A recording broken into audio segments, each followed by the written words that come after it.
Hello guys, welcome to my channel. This is long distance recipe. Please like and subscribe. Magandang araw mga ka-distance at maligayang araw ng mga puso sa ating lahat. At ang ating recipe ay pares. At ito po ang mga ingredients na ating kakailanganin mga ka-distance. Ayan po at meron tayong bagong basket. Maraming salamat sa aking mahal na asawa at aking kapares na si Gypsy. Happy Valentine's sa'yo, babe. I love you so much. Okay po, let's start. Ayan po, papakuluan lang po natin ang ating karne. Unang kulo lang po lang yan mga ka-distance. At pagkatapos didrain lang po natin yan, papalitan natin ng tubig. Para po mawala lang yung mga residue tawag dun. Ayan. At ito na po mga ka-distance ang ingredients ng ating sabaw. Sabaw ng ating pares. Mami. Yan po, ilalagay lang po natin ng ang mga ingredients natin sa isang kaldero at pakukuluan lang po natin yan hanggang sa maluto po ang karne. Dito naman po sa bansang Kuwait mga ka-distance mura lang naman po ang gas. Kaya okay lang po magpakulo kahit 1 o 2 oras. Wala pong problema. Ayan, kulong-kulo na po siya. At ayan po, nakapaglaga na rin po pala ako ng itlog. Para din po yan sa pares natin. Ayan, mga ka-distance, timplahan nyo lang po yan ng asin, paminta, nang naayon po sa panlasa ninyo. Saka Ajinomoto na rin, pero optional lang po yan. Po mga ka-distance, beef toppings naman po. At ayan po ang ating mga ingredients na kailanganin. Ayan po, ikakat lang po natin yan sa cubes yung yung karne.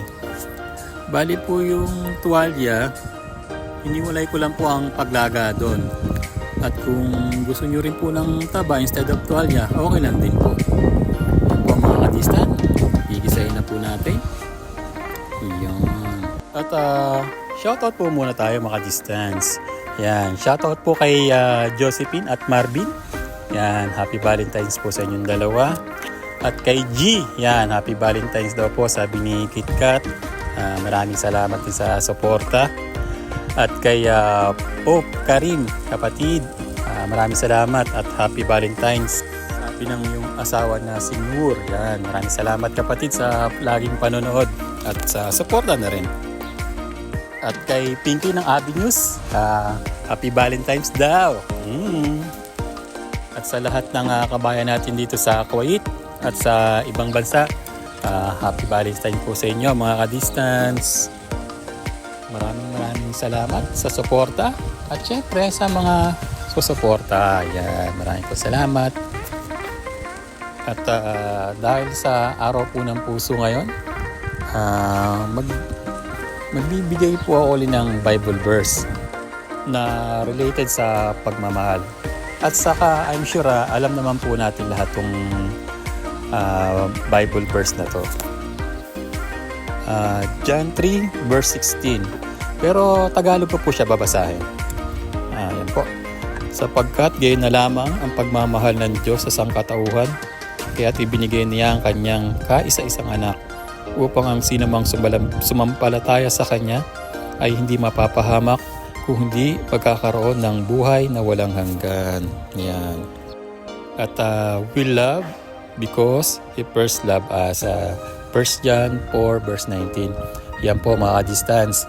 Ang lagi po natin tatandaan na ang Panginoon ang unang nagmahal sa atin. Yan po. Ituloy na po natin ang ating pagluluto. Ayan. Ayan po, maganda po na naka-ready po yung sabaw din natin.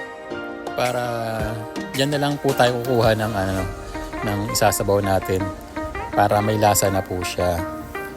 at hindi na tayo gagamit ng beef stock. Yan po mga ka-distance, malapit na po maluto yan.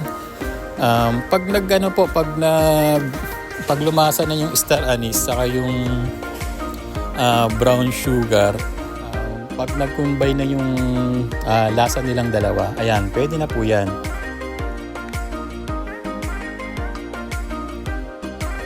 Timplahan na lang po natin ng ng asin at saka ng paminta. Pero konti lang kasi yung sabaw po na gamit natin may may lasa na po siya.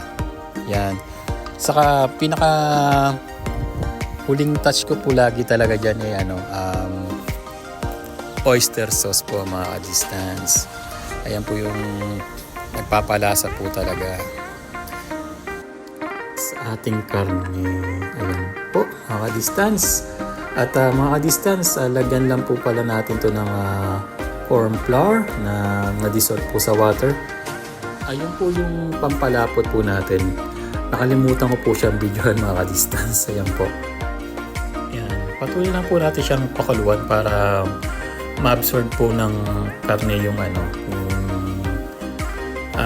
mga ingredients na nilagay po natin. Yan po, natimplahan ko na po kanina yan.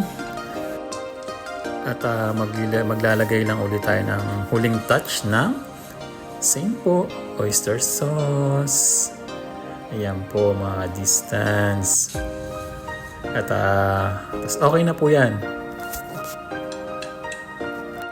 At muli po mga ka-distance, happy Valentine's po sa inyong lahat. At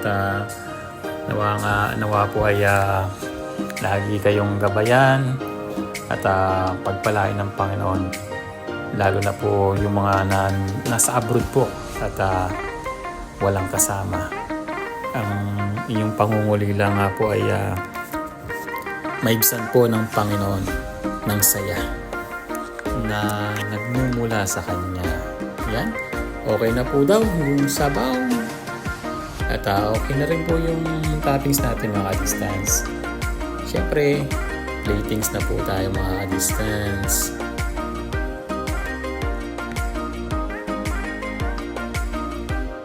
At ang pasta po natin ibabad lang po natin sa mainit na tubig at i-drain lang po natin. At kung nakatulong nga po itong recipe sa inyong mga ka-distance ay huwag nyo nga pong kakalimutan mag-like, subscribe, at share na din po. Yan, maraming pong salamat mga ka-distance. Ayan, malapit na pong kumpleto ang toppings. At pwede din po kayong maglagay ng fried garlic po mga ka-distance. O chili garlic po with the touch of lemon. Yan po mga ka-distance, malapit na po siyang matapos. Muli po, maraming salamat. At ito po ang ating Pares Mami. Thanks for watching. Happy Valentine's po mga ka-distance. Marami pong salamat. Please like and subscribe.